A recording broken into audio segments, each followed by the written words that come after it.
নমস্কাৰ বন্ধু-বান্ধৱীসকল, তোমালোকলৈ আজি মই LCM আৰু HCFৰ পাৰ্ট 2 ভিডিঅ'টো লৈ আহিছোঁ। ইয়াত প্ৰশ্নটো দিছে আমাক কি 1095/1168ক সৰলতৰ ৰূপত প্ৰকাশ কৰা। তো আমি প্ৰথমে কি কৰিব লাগিব? আনসাৰ আমি এই ডাঙৰ সংখ্যাটোক সৰু সংখ্যাটোৰে হৰণ কৰিব লাগিব। প্ৰথমে আমি পাতি লওঁ সংখ্যাকেইটা 1168 1095 ৰে হৰণ কৰিম। তো 1095 এবাৰ যাব 1095। এতিয়া আমি বিয়োগ কৰি লওঁ 8 পৰা 5 গ'লে 3, ইয়াৰ 16 পৰা 9 গ'লে কিমান হ'ব 7। এতিয়া আমি কি কৰিব লাগিব? এই 73 ৰে 1095ক পুনৰ হৰণ কৰিব লাগিব। 1095 ইয়াক 73 ৰে এবাৰ দিম আমি 73 হ'ল, বিয়োগ কৰি লওঁ 5 নামি আহিব, 9 পৰা 3 গ'লে 6 আৰু 10 পৰা 7 গ'লে 3। 73 ৰে আৰু পুনৰ 5 বাৰ যাব, তো 365 হ'ব, 0 নামি আহিব। যেতিয়ালৈকে 0 ইয়াত নহয় তেতিয়ালৈকে আমি অংকটো কৰি গৈ থাকিব লাগিব। এতিয়া আমাৰ কি হ'ল 73 ৰে দুইটা সংখ্যাকে হৰণ যাব। তো আমি সংখ্যাকেইটা পাতি লওঁ 1095 তলত আমি পাতি লৈছোঁ 1168। এতিয়া আমি হৰণ 73 ৰে যাব দুইটাকে। এতিয়া যদি আমাৰ 73 ৰে 1095ক 73 আমাৰ 15 বাৰ গৈছে, ঠিক আছে 15 বাৰ গ'ল, আৰু 1168ক 73 ৰে 16 বাৰ গৈছে। তো ইয়াৰ কাৰেক্ট আনসাৰটো কোনটো হ'ব? Option B. এতিয়া আমি আহিছোঁ 2 নম্বৰ প্ৰশ্নটোলৈ। এই প্ৰশ্নটোত আমাক 3টা ৰাশি দিয়া আছে। তো এই ৰাশিকেইটাৰ পৰা আমাক HCF উলিয়াব দিছে। প্ৰথমতে আমি ৰাশিকেইটা পাতি লৈছোঁ 2 to the power 4 into 3 square into 5 to the power 3 into 7। আৰু নেক্সট ৰাশিটো দিয়া আছে আমাৰ 2 to the power 3 into 3 to the power 3 into 5 square into 7 square।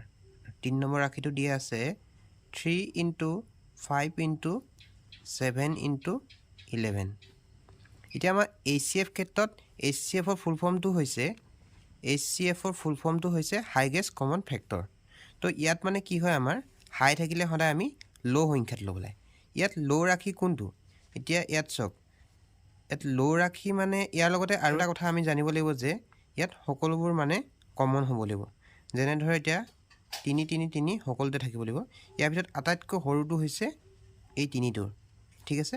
তো আমি ইয়াৰ পৰা HCF উলিয়াবলৈ হ'লে ইয়াত 3টো লৈছোঁ, এই 5ৰ পৰা আমি আটাইতকৈ সৰুটো হৈছে 5, তো আমি ইয়াত 5 সংখ্যাটো লৈছোঁ। আৰু নেক্সট আমি 7ৰ পৰা আটাইতকৈ সৰু 7 এটাই আছে 7, তো 7টো লৈ ল'লোঁ আমি। তো এইকেইটা আমি এতিয়া পূৰণ কৰিব লাগিব। 5 3 গুণ 15 পূৰণ 7, তো টোটেল কিমান হ'ব আমাৰ 105। তো ইয়াৰ কাৰেক্ট আনসাৰটো হ'ব অপশ্যন চি। এতিয়া আমি আহিছোঁ নেক্সট কুৱেশ্যনটোলৈ। এতিয়া এই কুৱেশ্যনটোত আমাক দিয়া আছে 3টা ৰাশি, আৰু এই ৰাশিকেইটাৰ পৰা আমাক LCM উলিয়াব দিছে। প্ৰথমতে আমি ৰাশিকেইটা পাতি লৈছোঁ 2 to the power 3 into 3 square into 5 into 11। Second ৰাশিটো দিয়া আছে 2 to the power 4 into 3 to the power 4 into 5 square into 7। আৰু 3 নম্বৰ ৰাশিটো দিয়া আছে 2 to the power 5 into 3 to the power 3 into 5 to the power 3 into 7 square into 11। LCMৰ full form হৈছে আমাৰ lowest common multiple. তো ইয়াত কি হয়, ল' ক্ষেত্ৰত সদায় আমি হাইষ্টটো ল'ব লাগে, আৰু সকলোতে মিলাৰ লগতে যোনবোৰ এক্সট্ৰা সংখ্যা থাকে সেইকেইটাও আমি ল'ব লাগে মানে। তো ইয়াত এতিয়া এই দুই লাইনটোৰ ভিতৰত আটাইতকৈ ডাঙৰটো হৈছে LCM সমান 2 to the power 5 টো আটাইতকৈ ডাঙৰ ইনটু এই তিনিটোৰ ক্ষেত্ৰত আটাইতকৈ ডাঙৰটো হৈছে 3 to the power 4 ইনটু এই 5টোৰ ভিতৰত আটাইতকৈ ডাঙৰটো হৈছে 5 to the power 3 ইনটু 7ৰ ভিতৰত 7 স্কোয়াৰ ইনটু 11 টো আমি ধৰিব লাগিব তো ইয়াৰ এতিয়া কাৰেক্ট আনসাৰটো হ'ব অপচন ডি এতিয়া আমি আহিছো নেক্সট কোৱেশ্যনটোলৈ আমাৰ নেক্সট কোৱেশ্যনটো হৈছে 2923 আৰু 3239 ৰ HCF উলিওৱা ইয়াত আমি কি কৰিব লাগিব এই সৰু সংখ্যাটোৱে ডাঙৰ সংখ্যাটোক হৰণ কৰিব লাগিব এতিয়া আমাৰ ডাঙৰ সংখ্যাটো হৈছে 3239 ইয়াক আমি 2923 ৰে হৰণ কৰিব লাগিব ইয়াক প্ৰথমে আমি এবাৰ দিম 2923 এতিয়া আমি এটো বিয়োগ কৰি লওঁ ইয়াত 6 নামি আহিব ইয়াত 1 নামি আহিব আৰু ইয়াত 3 নামি আহিব তো তাৰ পিছত আমি এই সংখ্যাটোৰে এই আগৰ সংখ্যাটোক আমি হৰণ কৰিব লাগিব পুনৰ 2923 পাতি লওঁ তাৰ পিছত এতিয়া আমি 316 এ 9 বাৰ যাব 2844 হ'ব তো এতিয়া আমি বিয়োগ কৰি লওঁ ইয়াৰ পৰা ইয়াত 9 নামি আহিব আৰু ইয়াত 7 এতিয়া আমি পুনৰ আকৌ 79 এ 316 হৰণ কৰিব লাগিব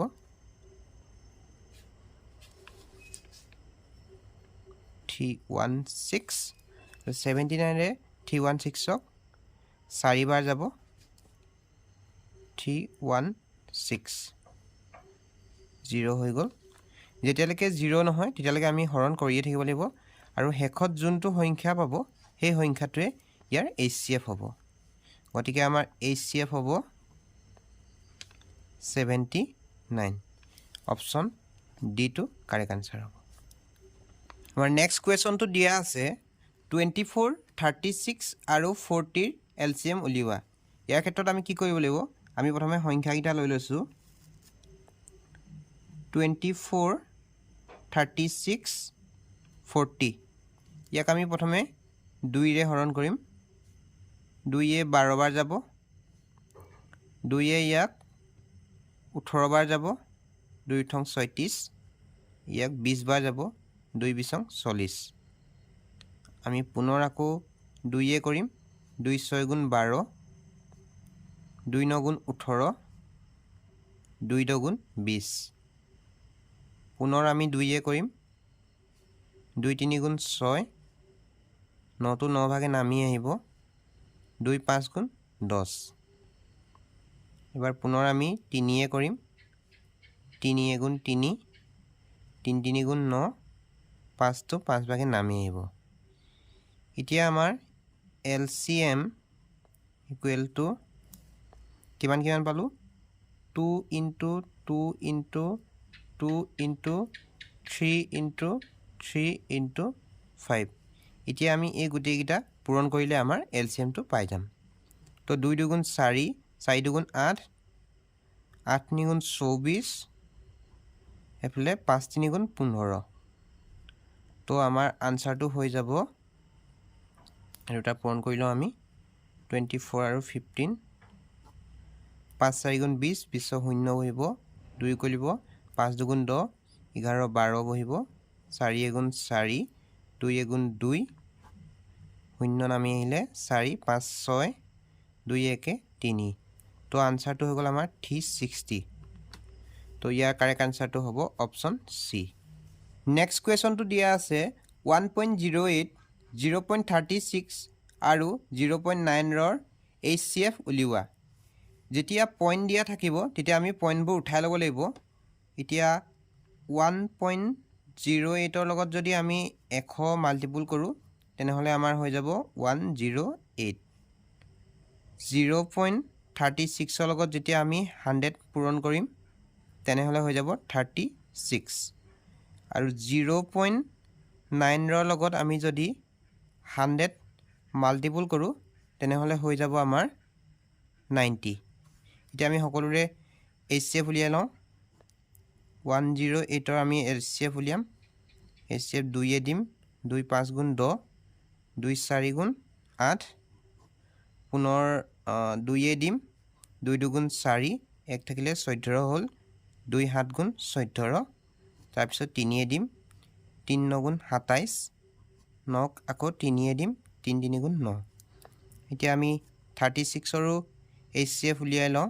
36 2 18 বাৰ যাব, 2 9 বাৰ যাব, 3 3 গুণ 9। তাৰপিছত আমি 90ৰো HCFটো উলিয়াই লৈছোঁ। এতিয়া আমি দিম 2 45 বাৰ যাব, পুনৰ 3 যাব, 3 15 45, তাৰপিছত যাব 3 5 বাৰ যাব, 3 5 গুণ 15। এতিয়া আমি সংখ্যাবোৰ পাতি লওঁ। এইডোখৰত কৰি দিছোঁ মই। 108 সমান 2 square into 3 to the power 3। নেক্সটটো আছে আমাৰ 36। 36ৰ আছিলে 2 স্কোৱাৰ ইনটু 3 স্কোৱাৰ। আৰু 90 আছিলে 2 ইনটু 3 স্কোৱাৰ ইনটু 5। HCFৰ ক্ষেত্ৰত কি হয়, সকলোতে মিলিব লাগিব আৰু আটাইতকৈ সৰুটো লয়। তো 2ৰ ভিতৰত আটাইতকৈ সৰু কোনটো? ছিংগুল 2টো আছে আমাৰ। তো ইয়াত আমি লিখি লৈছোঁ HCF সমান, ইয়াত আমাৰ 2টো আহিব, 2 পূৰণ 3ৰ ভিতৰত আটাইতকৈ সৰুটো হৈছে 3 স্কোৱাৰ, মানে 3 3 গুণ 9। তো কিমান হ'ব? 18। কিন্তু আমি প্ৰথমে কি কৰিছিলোঁ? 100ৰে পূৰণ কৰিছিলোঁ। তো আমি কি কৰিব লাগিব এতিয়া? 100ৰে হৰণ কৰিব লাগিব।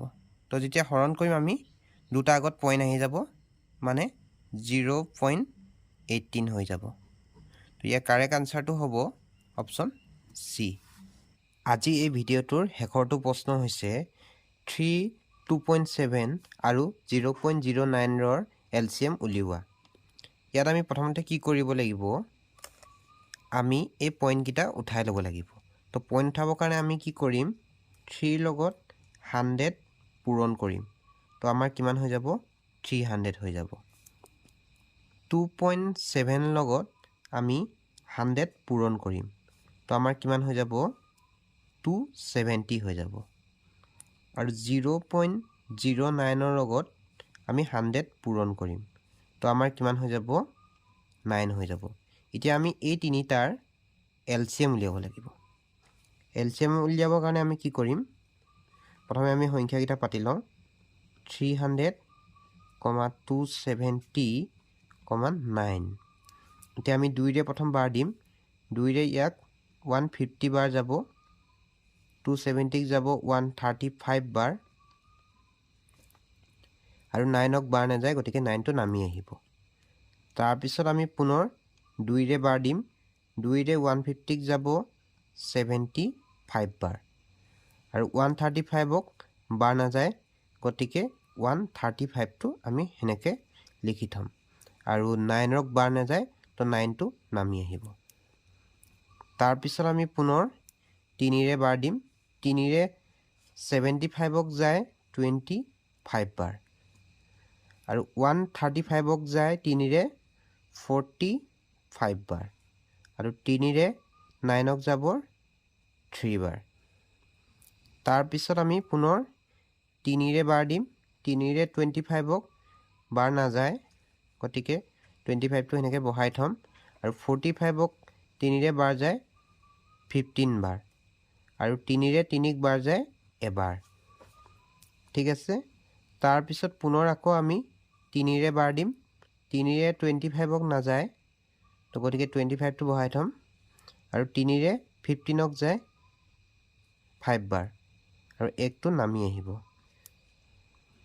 তাৰপিছত পুনৰ আমি 5ৰে বাৰ দিম। 5 বাৰ যাব 25ক, আৰু 5ক যাব এবাৰ, আৰু 1টো নামি আহিব। গতিকে আমি LCMটো পালোঁ LCM সমান 2 কেইটা পালোঁ আমি 2টা পালোঁ পূৰণ 3 কেইটা পালোঁ আমি 3টা পালোঁ আৰু 5 আমি 2টা পালোঁ এতিয়া আমি পূৰণ কৰি লওঁ 2 2 4 পূৰণ 3 3টা পূৰণ কৰিলে কিমান হ'ব 20 3 3 9 9 3 27 27 হ'ল আৰু পূৰণ 5 যদি আমি 2টা পূৰণ কৰোঁ কিমান হ'ব 25 হ'ব এতিয়া আমি গোটেইকেইটা পূৰণ কৰি লওঁ আমি গোটেইকেইটা পূৰণ কৰিলে কিমান পাম 2700 পাম তো আমি প্ৰথমে কি কৰিছিলোঁ 100ৰে পূৰণ কৰিছিলোঁ আৰু এতিয়া আমি কি কৰিব লাগিব 100ৰে ইয়াক হৰণ কৰিব লাগিব যদি আমি শূন্য দুটা দুটা কাটি লওঁ তেনেহ'লে কিমান থাকিব 27 তো ইয়াৰ কাৰেক্ট আনসাৰটো কি হ'ব অপশ্যন ডি 27 যদি ভিডিঅ'টো ভাল পালে তেনেহ'লে লাইক শ্বেয়াৰ কৰিবলৈ একেবাৰে নাপাহৰিব ধন্যবাদ